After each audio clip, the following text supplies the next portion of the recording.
Hello बच्चों, कैसे हो? आशा करते हैं आप लोग ठीक ठाक होंगे। पिछला वीडियो में हम लोग पढ़े थे प्रकाश का परावर्तन। आज हम लोग पढ़ेंगे अवतल दर्पण में F बराबर R/2। ये बहुत इम्पोर्टेंट है, ये क्वेश्चन बहुत इम्पोर्टेंट है और ये है व्यंजक है। आज आप लोग, हम आशा करते हैं कि इसी वीडियो में आप लोग F बराबर R/2 आज के बाद कभी पढ़ने की जरूरत नहीं होगी। तो आज हम लोग पढ़ेंगे अवतल दर्पण में F बराबर R/2। अवतल दर्पण में सिद्ध करें कि F बराबर R/2। ठीक है, या इसी क्वेश्चन को दूसरे तरीके से ये रहेगा क्वेश्चन, R बराबर अवतल दर्पण में सिद्ध करें कि R बराबर 2F। या इसी क्वेश्चन को तीसरा तरीका से हम लोग ऐसा कह सकते हैं कि R मतलब हो गया वक्रता त्रिज्या और F हो गया फोकस दूरी।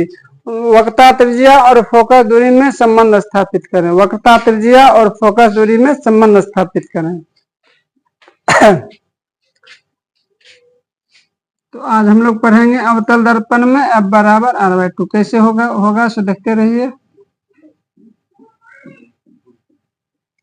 ये मेरा हो गया अवतल दर्पण। तो इसमें हम क्या करते हैं, माना कि MN एक अवतल दर्पण है। क्या बोलेंगे? MN एक अवतल दर्पण है, ओके, जिसमें P ध्रुव है, F मुख्य फोकस है, C वक्रता केंद्र है, AB आपतित किरण है जो अवतल दर्पण में परावर्तन के बाद मुख्य फोकस से गुजरती है और वक्रता केंद्र C से गुजरती भी प्रतीत होती है। कोई दिक्कत? फिर आगे बढ़ते हैं। MN एक अवतल दर्पण है जिसमें P ध्रुव है, F मुख्य फोकस है, C वक्रता केंद्र है, AB आपतित किरण है जो अवतल दर्पण में परावर्तन के बाद मुख्य फोकस F से गुजरती है और C से गुजरती भी प्रतीत होती है। अब बच्चों, ये भी आपतित किरण हो गया, ये अभिलंब मान लेते हैं। तो इसको आपतित किरण और अभिलंब के बीच बने कोण को आपतन कोण कहते हैं और इसे स्मॉल आई से सूचित करते हैं। ये हो गया मेरा कौन सा किरण? परावर्तित किरण। तो परावर्तित किरण और अभिलंब के बीच बने कोण को परावर्तन कोण कहते हैं। एक बार और कर लेते हैं। MN एक अवतल दर्पण है जिसमें P ध्रुव है, F मुख्य फोकस है, C वक्रता केंद्र है, AB आपतित किरण है जो दर्पण पर परावर्तन के बाद मुख्य फोकस F से गुजरती है और C से गुजरती भी प्रतीत होती है। ये मेरा AB आपतित किरण हो गया, F से गुजर रहा है। ये हो गया परावर्तित किरण, ये अभिलंब हो गया। आपतित किरण और अभिलंब के बीच बने कोण को आपतन कोण और परावर्तित किरण और अभिलंब के बीच बने कोण को परावर्तन कोण कहते हैं। अब हम लोग प्रूव करेंगे परावर्तन के नियम से। परावर्तन के कितने नियम थे? तो 2 नियम थे। आपतन कोण हमेशा परावर्तन कोण के बराबर होता है। परावर्तन के नियम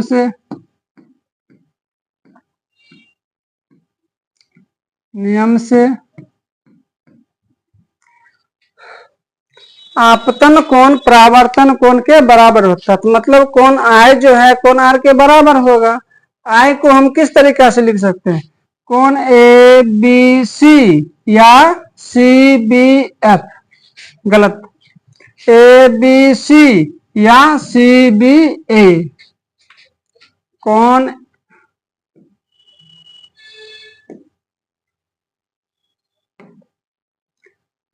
ABC R को क्या लिखेंगे? CBF। कोण CBF, इसको समीकरण 1 मान लेंगे। फिर से आपतन कोण परावर्तन कोण के बराबर होता है। तो आपतन कोण I हो गया, तो I को हम 2 तरीका से इसको ऐड कर सकते हैं, ABC या CBA। तो कोण ABC हमने लिख दिया और R को कोण CBF या FBC। ओके, समझ गए?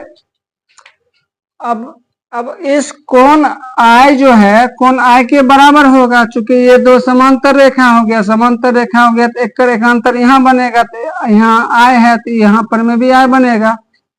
अब ये कोण आई जो है इस कोण आई के बराबर होगा, तो कोण आई के बराबर होगा, तो कोण आई के बराबर होगा। कैसे? एकांतर कोण होने के कारण, एकांतर कोण होने के कारण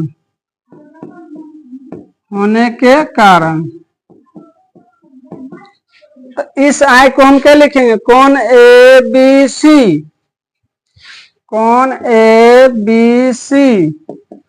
इस आई को हम क्या लिखेंगे? कोण बी सी एफ, या कोण एफ सी बी, कुछ भी लिख सकते हैं। तो कोण बी सी एफ, समीकरण 2। अब समीकरण 1 और 2 से यहाँ पर देखते हैं कोण ए बी सी जो है कोण ए बी सी के बराबर है, एल एच एस के बराबर है, तो आर एच एस के बराबर होगा। तो समीकरण 1 एवं 2 से, समीकरण 1 एवं 2 से आर एच एस के बराबर होगा, तो कोण सी बी एफ बराबर कोण बी सी एफ। अब देखिए कोण सी बी एफ, कोण सी बी एफ ये कोण, कोण B C F, B C F ये कोण। अब ये कोण दोनों क्या हो गया? बराबर हो गया। तो दो बी सी एफ क्या हो गया? त्रिभुज है। तो फलस्वरूप क्या हो जाएगा? फलस्वरूप बी सी एफ, अगर किसी त्रिभुज की दो कोण बराबर होंगे तो इसका मतलब हो गया वो त्रिभुज समद्विबाहु त्रिभुज होंगे। दो कोण का मतलब हो गया दो भुजा भी बराबर होगी, तो यहाँ पर दो कोण बराबर है तो इसका मतलब दो भुजा बराबर होगी। तो फलस्वरूप बी सी एफ एक समद्विबाहु त्रिभुज होगा,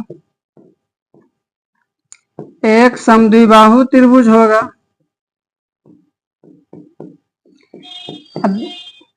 अब जखने समद्विबाहु त्रिभुज हो गया तो दो गो क्या होगी? दो गो उसका भुजा बराबर होगी। कौन सी भुजा बराबर होगी? तो कोण के सामने वाली भुजा बराबर होगी। तो आई के सामने कौन सी भुजा? आई के सामने कौन सी भुजा है? बी एफ, और आर के सामने सी एफ। तो ये क्या हो जाएगा मेरा? बी एफ जो है सी एफ के बराबर होगा। अब मेरा क्या हो गया कि बी एफ मतलब यहां से लेकर के यहां तक और यहां से लेकर के यहां तक बी एफ जो है सी एफ के बराबर हो गया। इसका मतलब हो गया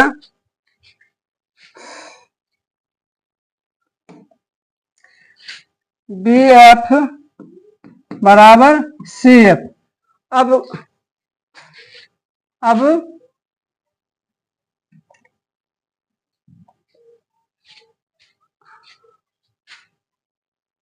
बी एफ जो है सी एफ के बराबर हो गया। अब यदि बिंदु बी को पी के निकट माना जाए, बिंदु बी को पी के निकट माना जाए, बिंदु बी पी के निकट हो तो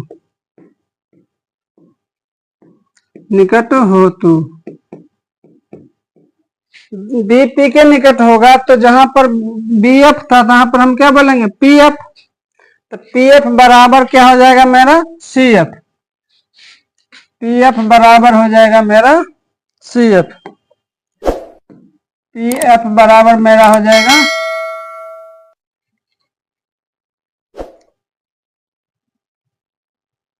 पी एफ बराबर मेरा हो जाएगा सी एफ। ठीक है, पी एफ बराबर मेरा हो जाएगा सी एफ। तो अब क्या हो जाएगा? बिंदु बी जो है पी के निकट होगा, तो पी एफ जो है सी एफ के बराबर हो जाएगा। पी एफ जो है सी एफ के बराबर हो जाएगा। तो पी एफ बराबर सी एफ। ठीक है, पी एफ बराबर सी एफ। अब मेरा पी एफ जो है सी एफ के बराबर है।